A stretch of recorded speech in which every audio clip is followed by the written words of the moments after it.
Halo sahabat Secua, ketemu lagi dengan saya Uri Kartopati dari PB Percasi dan masih ditemani oleh Bapak Kristianus Lim.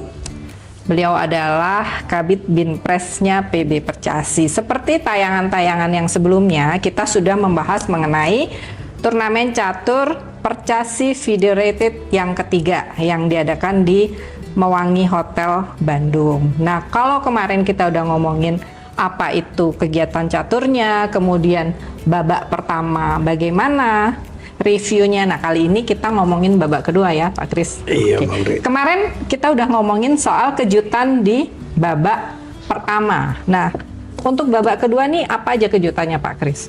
Iya, kalau di babak pertama ada dua ya yang kejutan di mana catur junior mampu mengalahkan Para seniornya para ya? senior, masternya.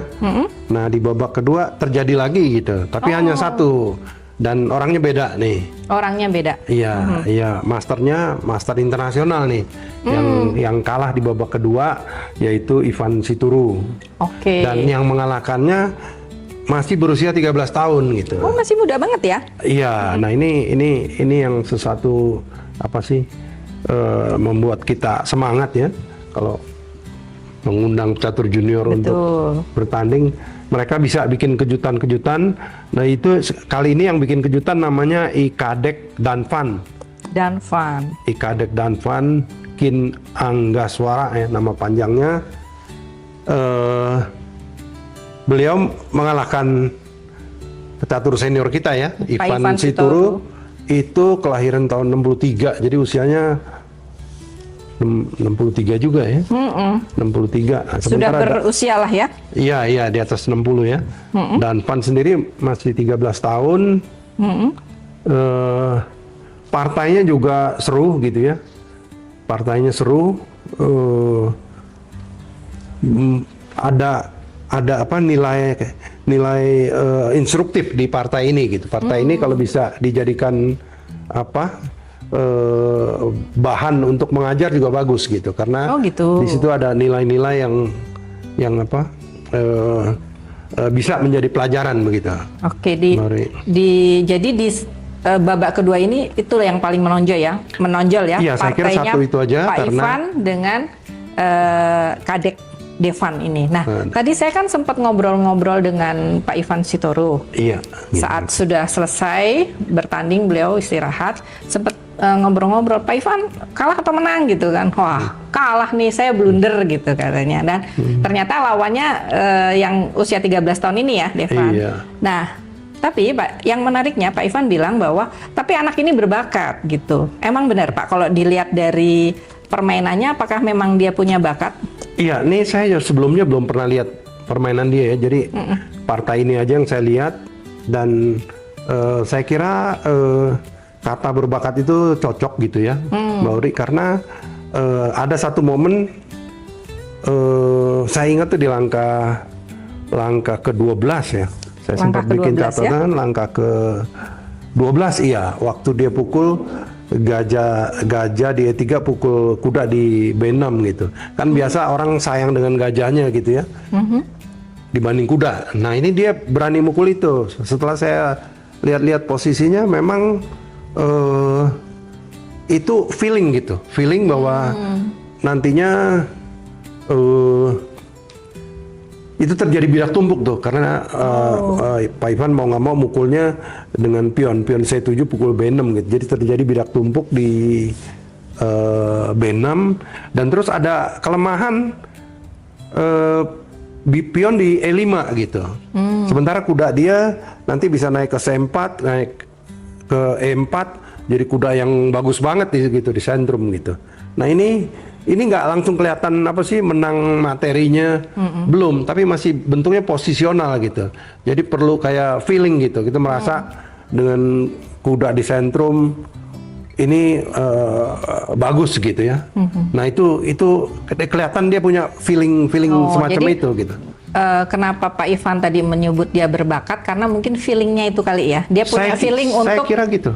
Feeling karena ketika menghadapi lawannya situasi yang tertentu gitu. Pemilihan langkah dia kan supaya kelihatan unggul tuh gimana gitu. Dan sebagai pecatur senior tentunya Pak Ivan Sitoru juga bisa melihat lawannya ya. Saya kira Seperti merasakan apa gitu. nih yang ngerasain. Makanya dia Merasakan. bilang tadi ini anaknya sebetulnya berbakat gitu. Iya, kalau melihat usianya masih 13 tahun. 13 tahun peluangnya kan besar bener gitu. Dan itu juga Mauri feelingnya tadi nggak satu langkah ini aja. Saya lihat juga waktu langkah 29 dia korbanin pion gitu. E3 dimajuin ke E4 itu D5 pukul E4 gitu. Ini pion dikorbanin tuh hanya untuk supaya menterinya dari D2 yang tadinya pasif ketutup bidak E3 ini bisa ke H6 yang ikut menyerang, dan menyerangnya langsung berbahaya begitu. Karena pion E4-nya juga nanti bisa diambil belakangan. Seperti itu. Baru itu juga perlu feeling gitu. Feeling ini ya kadang-kadang Untuk pecatur tuh berarti feeling penting ya Pak? iya, kadang-kadang ini disebut sebagai understanding gitu. Kalau dia pemahaman tentang posisi gitu, di mana meletakkan buah yang terbaik ke petak yang paling strategis gitu ya. Nah itu Jadi keputusannya juga ditentukan dengan feelingnya bagus atau enggak gitu. iya itu Ya. dengan kata lain dari understanding ya, pemahaman nih. Pemahamannya. Soal pemahaman. Jadi pemahaman posisi gitu. Kadang mereka belum paham tapi mungkin sini belum paham tapi dia feeling gitu. Dia punya merasa kalau begini enak nih, bahwa posisi lawan nih ada titik lemah gitu. Iya.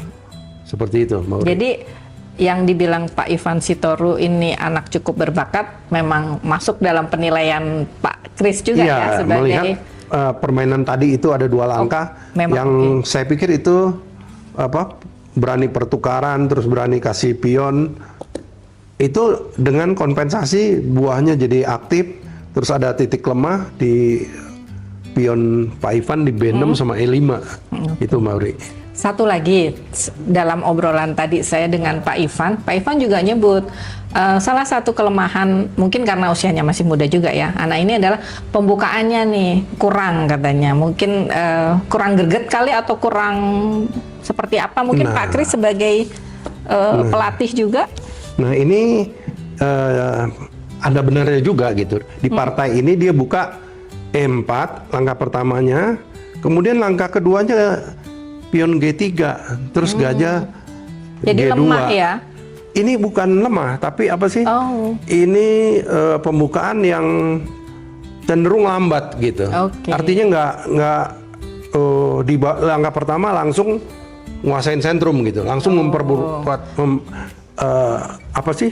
Kalau Pak Utut sering menyebut langsung di langkah pertama membuat langkah yang langsung mencari menang begitu, mencari keunggulan, nggak nunggu-nunggu gitu ya, nggak nunggu-nunggu tunggu lawan salah apa. Nah,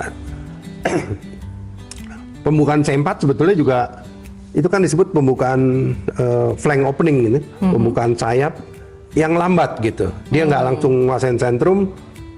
Kalau hitam main tajam, sebetulnya Pak Ivan juga main tajam, dia langsung E5 itu kan pembukaan Inggris gitu ya, langsung sentrum kalau lu nggak kuasain gitu ya, D5, jadi kalau D4, D4 kan nguasain D5, E5, lu nggak kuasain ya gue kuasain kayak begitu. Nah itu, tapi di sini ya itu tanda-tanda apa sih? Nggak langsung sejak langkah pertama mencoba mencari keunggulan gitu ya. Posisinya ya. Itu kalau mau cari keunggulan langsung bertarung di sentrum gitu. Itu pembukaan E4 yang seperti apa sih? Jadi pembukaan favoritnya Bobby Fischer, atau D4 yang juga pembukaan langkah pertama yang jadi favoritnya Garry Kasparov. Itu dua pemain yang mencari menang sejak langkah pertama begitu, Mauri. Itu memang ya memang ini kadang-kadang nggak bisa mutlak dibilang begitu ya, tapi itu filosofi gitu, prinsip. Jadi kadang-kadang beda pendapat sih, ya oke aja, terbuka aja gitu.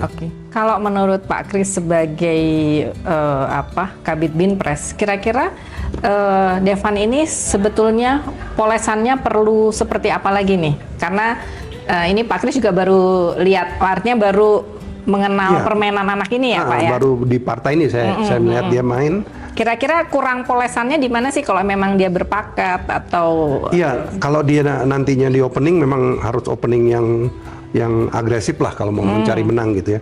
Tapi sekarang kan kayak model Carlsen juga nih juara dunia yang sekarang yang catur terhebat kan juga openingnya nggak menggebu-gebu seperti Fischer atau Kasparov gitu ya, itu bisa juga sih.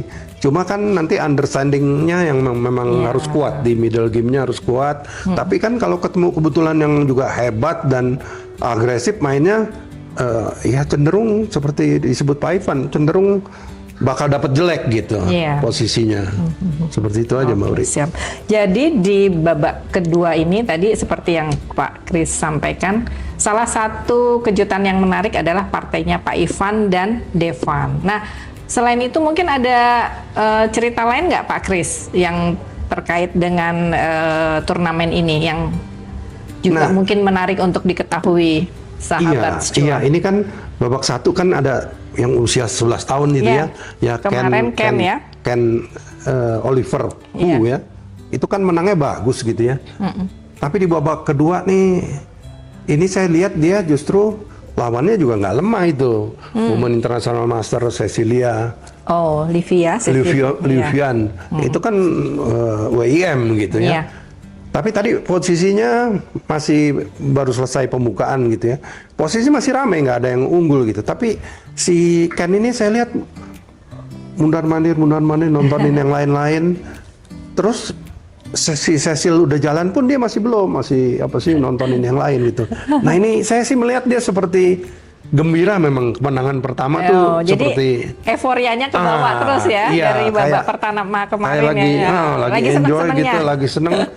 Dia lupa bahwa main catur tuh harus fokus yang nggak berhenti gitu, fokus terus karena kalau kita habis ngelangkah terus kita jalan muter-muter, ada sih pemain kita yang bilang itu sebagai refreshing katanya, menghilangkan ketegangan.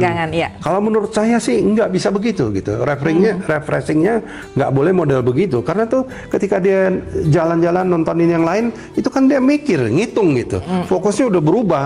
Ketika dia balik bisa aja terus melakukan kesalahan karena banyak sekali karena dia melihat hal-hal lain jadi terdistract yang tadi. Saya pikir jangan begitu. Kita kalau mau fokus bener gitu karena terbukti dia kemudian kan kalah. Jadi ini catatan juga ya sahabat Stua bahwa kalau kita udah menang misalnya dalam sebuah pertandingan panjang 9 babak misalnya, jangan terlalu euforia dulu gitu tetap pertahankan itu. Mungkin fokusnya, karena usianya juga masih 11 tahun jadi mungkin masih tapi banyak kita berharap banyak juga lah ya sama para junior tetap, kita karena ini masih usia 11 tahun, saya kira potensi untuk berkembangnya masih banyak peluangnya sekali masih gitu. terbuka. Satu hal lagi sebelum kita menutup terkait review di babak kedua ini, bagaimana dengan para junior kita di Pelatnas junior kita Pak? Maksudnya? Iya, ini kan memang salah satu uji cobanya atlet-atlet Pelatnas junior kita ya. Yang untuk lapis ketiga ini memang ada 7 pemain yang diturunkan di sini. Itu mungkin lapis ketiga nggak cocok nih untuk yang sambil saya minum. Ya, silakan Pak Kris. Untuk yang WIM Safira, dia malah lapis 2 yang sesekali udah bisa masuk ke lapis pertama gitu ya. Lapis ketiga cocok untuk Kenny Forasino Bah. Dia menang 2 kali dari 2 babak ya. Arjuna. Safira juga. Safira juga 2 kali dari 2 babak. Iya. Arjuna saya kira 1,5 ya. 1,5. Arjuna 1,5. Ya. Jadi yang 2 babak. Nggak apa-apa Pak. Safira 2 babak. 2 poin tuh Safira. Dan Kenny ya. Biar nanti yang lainnya 1 dan 1,5 begitu. Jadi 7 orang pemain kita yang berlaga di kejuaraan ini dari Pelatnas Junior yang dibentuk PB Percasi. Dari ketujuhnya ini ada 2 yang punya poin penuh, yaitu Safira dan Kenny. Selebihnya yang 5 lagi, ada yang 1, ada yang 1,5. Tapi intinya nggak ada yang 0 semua ya Pak? Nggak ada ya. Ngelawan nih ya? Ngelawan. Dan ada juga yang saling ketemu pemain itu. Pemain Kenny menangnya juga dari anak pelatnas yang baru masuk sih. Itu catur putri. Cerisa ya. Cerisa. Jadi memang mau nggak mau karena jumlah pesertanya cuma 62 orang ya. Jadi nanti di antara Bakal mereka ketemu, bisa saling ketemu gitu. Mereka oke. Sip. Jadi seperti itu teman-teman sahabat Secua ya, bahwa dari yang sudah kita jalankan 2 babak ini, ternyata pemain-pemain junior cukup ngelawan ya Pak? Cukup ngelawan. Cukup ya. ngelawan, dan ini membanggakan pasti buat Pak Kris sebagai pembina. Iya, ini yang Di bidang pembinaan. kita harapkan dan terwujud gitu ya. Walaupun baru 2 babak. Iya. Jadi event ini nggak sia-sia kita bikin seperti itulah. Jadi ada nilai plus yang memang kita dapatkan dari event ini. Kira-kira seperti itu. Jadi sahabat Secua, sampai ketemu lagi. Nanti kita akan review babak ketiga ya Pak Kris. Iya, segera gitu segera. ya. Dah, sampai ketemu lagi.